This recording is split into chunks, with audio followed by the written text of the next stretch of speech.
All right, good morning, good afternoon, and good evening, everyone. This is Dr. Ephraim. Today's date is February 1st, 2023. I want to welcome you all and appreciate the support. And for all my new subscribers and older alike, if you haven't already, make sure you hit that subscribe button, hit the notification bell, and select all. That way you'll be notified every time I upload a new presentation. All right, well, today is February 1st, and as many of you know, this starts uh, Black History Month, right? Now, when you talk about or you think about the arguments for and against it, you have to look at it really from a lot of different perspectives.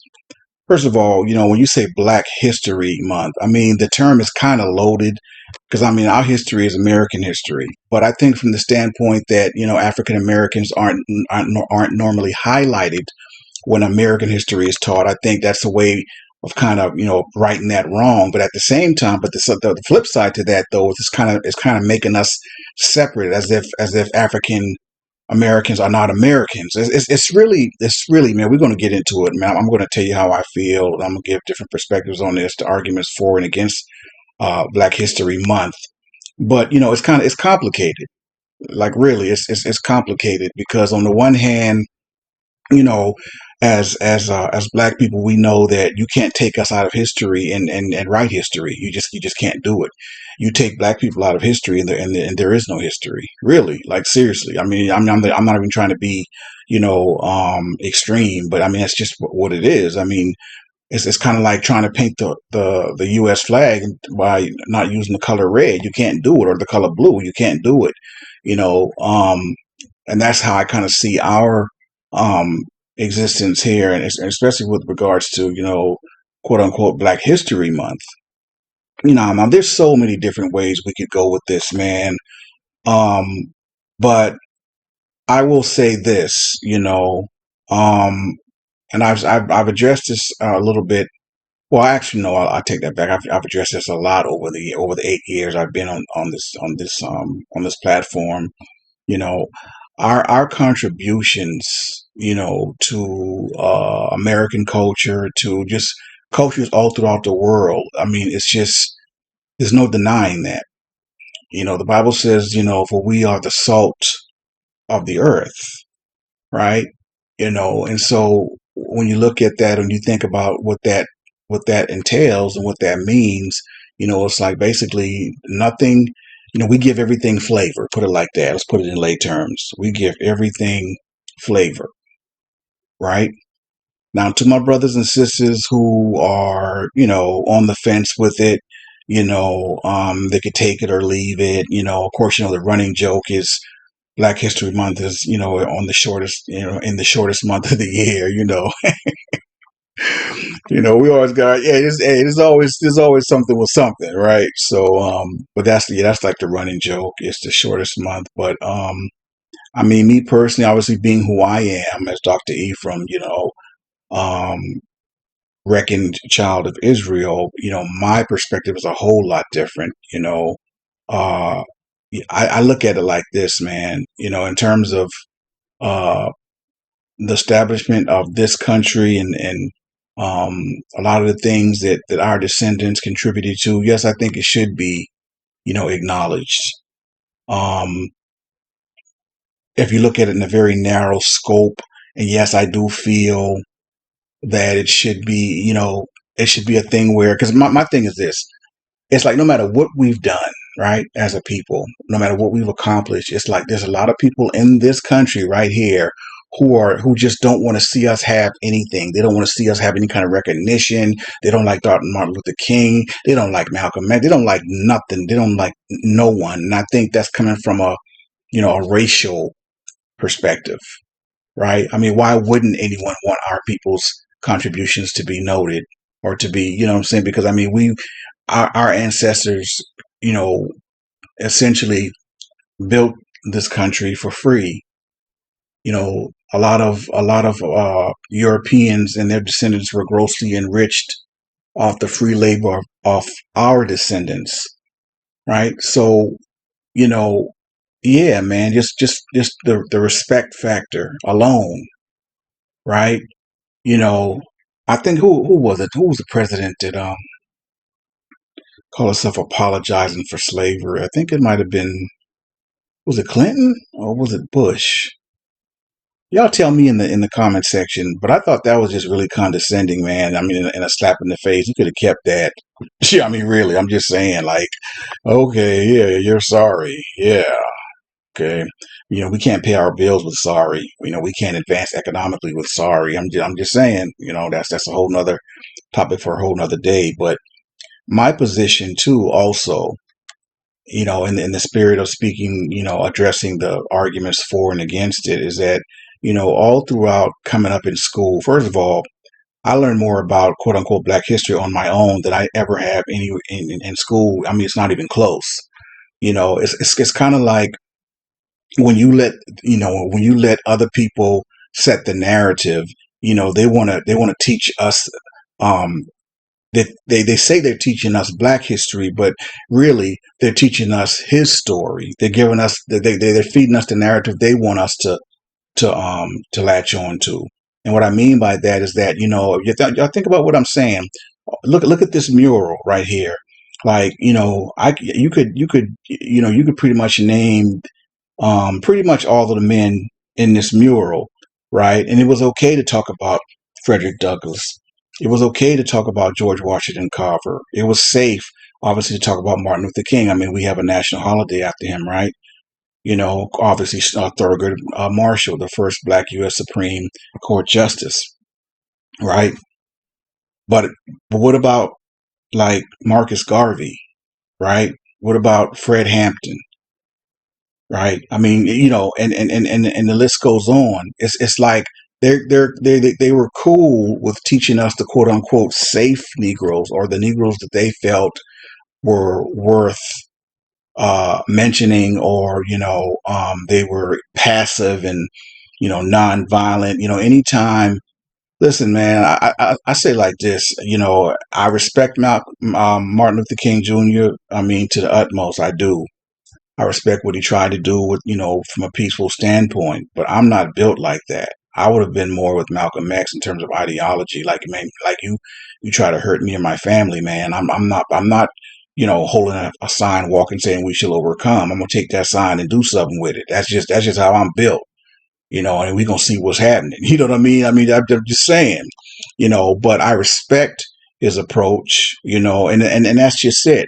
I said that to say this, you know, when they don't view you in any way as a threat to the status quo in terms of, you know, riling the Negroes up, or, you know, like case in point, like the Black Panthers, or, you know, the Nation of Islam, or, you know, the you know, groups like that, right?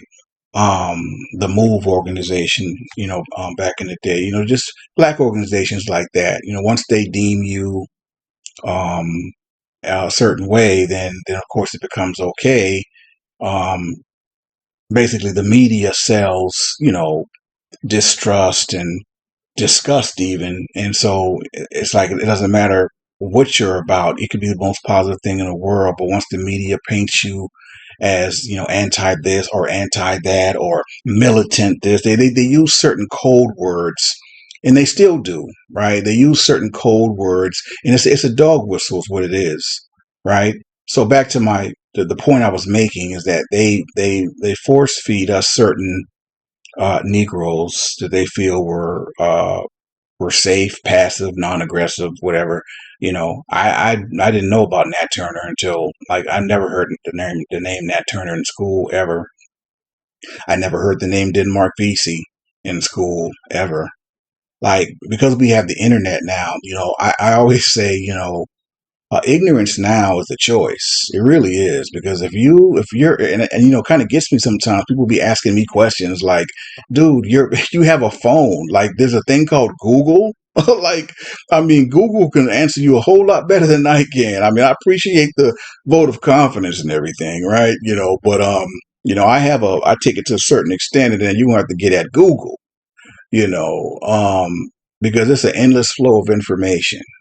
But the flip side to that, though, is that you have to be very careful, because with there being an overflow of information, there's also an overflow of misinformation, right? And that's why, as an educator, it's very important. And that I stress that you have to use APA. In college, you have to cite your sources, and you have to we have all these different things that falls up under the APA that you have to do to make sure that you didn't plagiarize your work, and you cite your sources or your references. They have to be legitimate references. I'm not talking about somebody's blog or Wikipedia is actually frowned upon in academia because it's not a trusted source of information because anyone can log in and type whatever. So Wikipedia, we do not allow Wikipedia sources in academia. I've never been uh, anywhere where Wikipedia was allowed as a legitimate source. But anyway, that's that. And then you get into, like I said, Harriet Tubman. Yeah, they give you they cherry pick Harriet Tubman, right? It's like they feed us. It's like when you allow someone that doesn't look like you to teach and give you your history, it's going to be a disconnect. Like, how can you trust the people that oppressed you? Like, how do you even trust that information? How do you trust that knowledge? How do you run with that narrative, right? Like, if you had me subjugated as a human being, and you come trying to tell me something that could be construed as positive, even I don't want to hear. I don't want to hear it. I don't want to hear nothing you have to say, right? I don't. You know, um, some of these sisters on here, man. Like, I mean, like I said, you probably name a lot of them. Um, you know, uh, and they're all relatively, safe, non-aggressive, whatever the case may be. You know, but they've been pulling that kind of, the whole Willie Lynch thing or whatever. That's still in play. That's definitely still a thing. You know, but when you allow someone else to set the narrative for your history, yeah, things are going to get lost in translation. Things are going to get lost or buried. Um, just like I talked about how Denzel Washington he didn't win the Oscar for portraying Malcolm X, which is probably the greatest performance of all time. He's definitely one of the greatest actors of all time. And, and it's my personal opinion and belief that, the powers that be was never going to allow him to win an Oscar for portraying it. Not because of him, it's because who he was playing, Malcolm X. Like, society at large, the so-called powers that be, they feared Malcolm X and the Nation of Islam. They feared the Black Panther. And this is why, the FBI instigated and promulgated, COINTELPRO to try to disrupt these organizations to create discord and discontent so they can create divide. I call it the 3Ds. And that went on a lot. And they used people to look like us to do it. So, Black history, yeah, on the one hand, it does recognize a lot of our contributions. But do you all realize how many of our stories are, have not been told? I mean, if y'all go through my channel, y'all can just see I've covered a lot of stories on stuff that we weren't taught. They don't teach. They don't talk about. It's just they don't. And so, I mean, Black history, like I said, I'm on both sides from that standpoint. Now, obviously, as an Israelite, implore my brothers and sisters, Christian and Muslim alike, whatever you claim as your religion, to dig deeper, into who you really are. Okay. Because, when our ancestors were brought over here, via the transatlantic, you know, uh, we weren't Christians. Okay, let me say it again. When we came over here from the transatlantic, via the transatlantic, we were not Christians. Okay, that's just the truth. The harsh reality is, our ancestors were taught a lot of things that were incorrect, that were just, I mean, straight up blatantly just false and misleading. And the people who oppressed our people used the Bible to try to keep our people subjugated and docile and passive and non-aggressive, telling and teaching our people that their captivity was a result of the curse of Ham. And, many of you know, or if you haven't been privy, I've definitely shot that narrative all the way down. Negroes, black people are not from the bloodline of Ham. We are not. Yes, Hamites are from haplogroup E, as is we are, haplogroup E. But the Hamites are from E1B1B, and Israelites via Shem, Peleg, is E1B1A. That's been proven, man, without a shadow of a doubt. So, I ask you all to just, pray for discernment. Ask God to lead you and guide you. Ask the Holy Spirit to lead you and guide you. Um, I've been to where a lot of you have never been, right? And I tell people this all the time. Um, I believe that God allowed me to go on the journey that I did because it all helped shape who I am now and how I approach things. Because if you only know one way, man, you can't. You're not a good instrument if you only know one way. If you only know one way, how can you talk and deal with anyone else if you don't know or understand their way or their way of thinking? You can't. You won't be able to. So that's a one-sided thing. And so essentially, it's like you got one hand covering one of your eyes, basically. That's the best analogy I can give, right? You're not seeing the full picture. So you're not, so from that standpoint, you're not qualified to build with someone who has or someone who is. And that's the thing that gets me about people. They believe so strongly in what they believe, but that's all they believe, or that's all they know. I'm sorry, not sorry, but you're not equipped to debate anyone. You're not equipped to even build with anyone because you only know your way. Like, really, you have to, when it comes to intellectual debating, you have to, number one, have a point of view, right? And know how to successfully argue that point of view with facts, not feelings or emotions, right?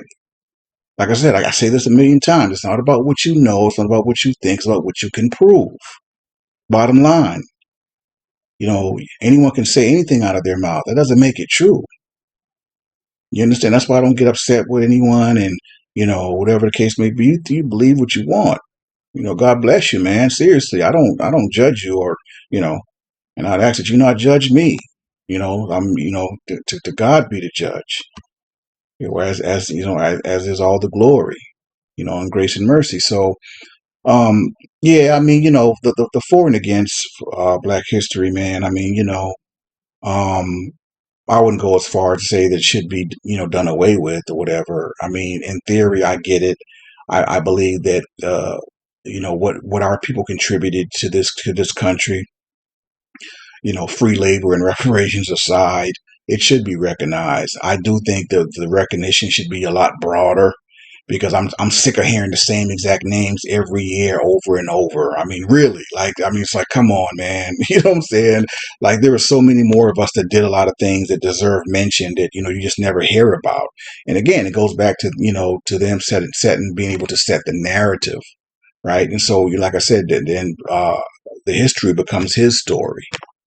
And that's when we run into a problem.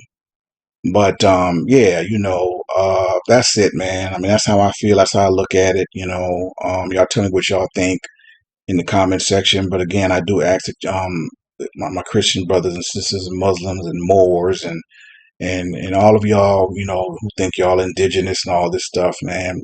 Pray for discernment. Really pray that God really open your heart and your mind and your spirit to the truth and ask him to lead you, where you need to be and reveal who you really are.